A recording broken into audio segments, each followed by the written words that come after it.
ನಮ್ಮ ದೇಹಕ್ಕೆ ಎಲ್ಲ ಪೋಷಕಾಂಶಗಳು ಸರಿಯಾಗಿ ಸಿಕ್ಕಾಗ ಮಾತ್ರ ದೇಹದಲ್ಲಿ ಯಾವುದೇ ರೀತಿಯ ಅನಾರೋಗ್ಯ ಸಮಸ್ಯೆಗಳು ಕೂಡ ಬರುವುದಿಲ್ಲ. ಸರಿಯಾದ ಆಹಾರ ಸೇವನೆ ಮಾಡಿದಾಗ ದೇಹಕ್ಕೆ ಬೇಕಾಗುವ ಎಲ್ಲ ಜೀವಸತ್ವಗಳು, ಪೋಷಕಾಂಶಗಳು ಸಿಗುತ್ತವೆ. ಅದರಲ್ಲೂ ಮುಖ್ಯವಾಗಿ ಪ್ರತಿಯೊಬ್ಬರ ದೇಹಕ್ಕೂ ಬೇಕಾಗಿರುವ ವಿಟಮಿನ್ ಅಂಶ ಅಂದರೆ ಡಿ ಜೀವಸತ್ವ. ಹೀಗಾಗಿ ವಿಟಮಿನ್ ಡಿ ಕೊರತೆ ಆದಾಗ ನೋಡಿಕೊಳ್ಳುವ ವಿಧಾನಗಳ ಬಗ್ಗೆ ತೋರಿಸ್ತೀವಿ, ನೀವೇ ನೋಡಿ. ವಿಟಮಿನ್ ಡಿ ಕೊರತೆಯೇ ಈ ಸಮಸ್ಯೆಗಳೆಲ್ಲ ಕಾಡಬಹುದು ಜೋಕೆ? ಡಿ ಜೀವಸತ್ವದ ಪ್ರಯೋಜನಗಳೇನು? ಕೊರತೆ ನೀಗಿಸೋದು ಹೇಗೆ? ವಿಟಮಿನ್ ಡಿ ಎನ್ನುವುದು ನಮ್ಮ ದೇಹದಲ್ಲಿ ಹಾರ್ಮೋನ್ ನಂತೆ ಕಾರ್ಯನಿರ್ವಹಿಸುತ್ತೆ. ದೇಹದ ಪ್ರತಿಯೊಂದು ಕಣವು ವಿಟಮಿನ್ ಡಿ ಯನ್ನ ಹೀರಿಕೊಳ್ಳುತ್ತೆ. ನಮ್ಮ ತ್ವಚೆಯ ಮೇಲೆ ಸೂರ್ಯನ ಕಿರಣಗಳು ಬಿದ್ದಾಗ ವಿಟಮಿನ್ ಡಿ ಉತ್ಪತ್ತಿಯಾಗುತ್ತೆ. ಸೂರ್ಯನ ಕಿರಣಗಳು ತ್ವಚೆಗೆ ತಾಗದಿದ್ರೆ ವಿಟಮಿನ್ ಡಿ ಕೊರತೆ ಉಂಟಾಗುತ್ತೆ. ಮನೆಯೊಳಗೆ ಇರೋದು ಕೂಡ ವಿಟಮಿನ್ ಡಿ ಕೊರತೆಗೆ ಪ್ರಮುಖ ಕಾರಣ. ವಿಟಮಿನ್ ಡಿ ಕೊರತೆ ಉಂಟಾದ್ರೆ ದೇಹದಲ್ಲಿ ರೋಗ ನಿರೋಧಕ ಶಕ್ತಿ ಕಡಿಮೆಯಾಗಬಹುದು. ನಮ್ಮ ದೇಹಕ್ಕೆ ರೋಗಾಣುಗಳ ವಿರುದ್ಧ ಹೋರಾಡುವ ಸಾಮರ್ಥ್ಯ ಕಡಿಮೆಯಾಗಬಹುದು. ಆಗಾಗ ಶೀತ, ಕೆಮ್ಮು ಸಮಸ್ಯೆ ಕಾಡ್ತಾ ಇದ್ರೆ ಡಿ ಜೀವಸತ್ವದ ಕೊರತೆ ಅದಕ್ಕೆ ಕಾರಣವಿರಬಹುದು. ವಿಟಮಿನ್ ಡಿ ಕೊರತೆಯಿಂದ ಉಸಿರಾಟದ ತೊಂದರೆ ಕಾಣಿಸಿಕೊಳ್ಳುತ್ತೆ. ಆಗಾಗ ತಲೆ ಸುಸ್ತು, ತಲೆನೋವು ಕಂಡು ಬರ್ತಿದ್ರೆ ಅದಕ್ಕೆ ಡಿ ಜೀವಸತ್ವದ ಕೊರತೆ ಕಾರಣವಿರಬಹುದು. ಮೂಳೆಗಳ ಆರೋಗ್ಯಕ್ಕೆ ವಿಟಮಿನ್ ಡಿ ಅವಶ್ಯಕ.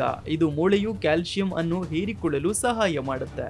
ಮೂಳೆಗಳಲ್ಲಿ ನೋವು ಹಾಗೂ ಬೆನ್ನು ನೋವು ಉಂಟಾಗೋದು ಈ ಸಮಸ್ಯೆ ಪುರುಷರಿಗಿಂತ ಮಹಿಳೆಯರಲ್ಲಿ ಹೆಚ್ಚಾಗಿ ಕಂಡುಬರುತ್ತೆ. ವಿಟಮಿನ್ ಡಿ ಕೊರತೆ ಉಂಟಾದ್ರೆ ಖಿನ್ನತೆ ಕಾಡಬಹುದು. ಅದರಲ್ಲೂ ವಯಸ್ಕರಲ್ಲಿ ಈ ಸಮಸ್ಯೆ ಹೆಚ್ಚಾಗಿ ಕಂಡು ಬರ್ತಿದೆ.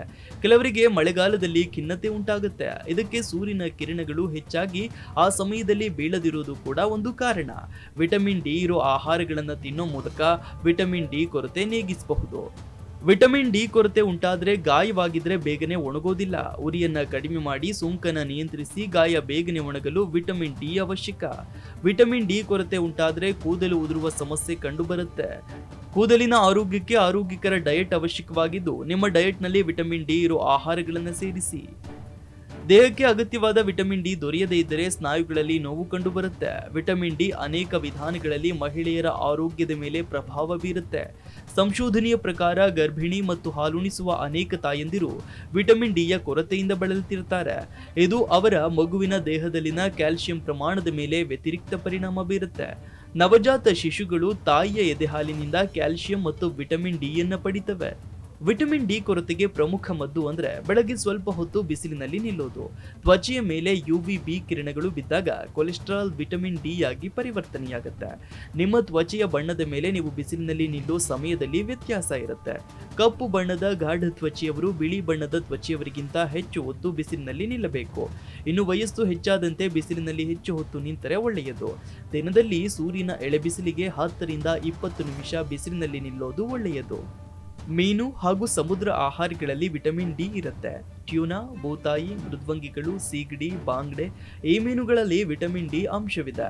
ವಿಟಮಿನ್ ಡಿ ಕೊರತೆ ನೀಗಿಸಲು ಅಣಬೆ ಒಳ್ಳೆಯದು. ಬೆಳೆಸುವ ಅಣಬೆಗಳಿಗಿಂತ ನೈಸರ್ಗಿಕವಾಗಿ ಸಿಗುವ ಅಣಬೆಗಳಲ್ಲಿ ವಿಟಮಿನ್ ಡಿ ಅಧಿಕವಿರುತ್ತೆ.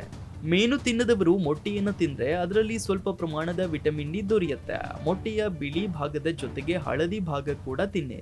ಇನ್ನು ಹಾಲು ಕುಡಿಯೋದು, ಸೋಯಾ ಹಾಲು, ಕಿತ್ತಳೆ ಜ್ಯೂಸ್ ಇವುಗಳನ್ನು ಕೂಡ ಡಯಟ್ ನಲ್ಲಿ ಸೇರಿಸಿ. ಓಟ್ ಮೀಲ್ ಹಾಗೂ ಧಾನ್ಯಗಳಲ್ಲಿ ಕೂಡ ಸ್ವಲ್ಪ ಪ್ರಮಾಣದಲ್ಲಿ ವಿಟಮಿನ್ ಡಿ ಇರುತ್ತೆ. ಪ್ರತಿಕ್ಷಣದ ಸುದ್ದಿಗಾಗಿ Zee Kannada news app download ಮಾಡಿ.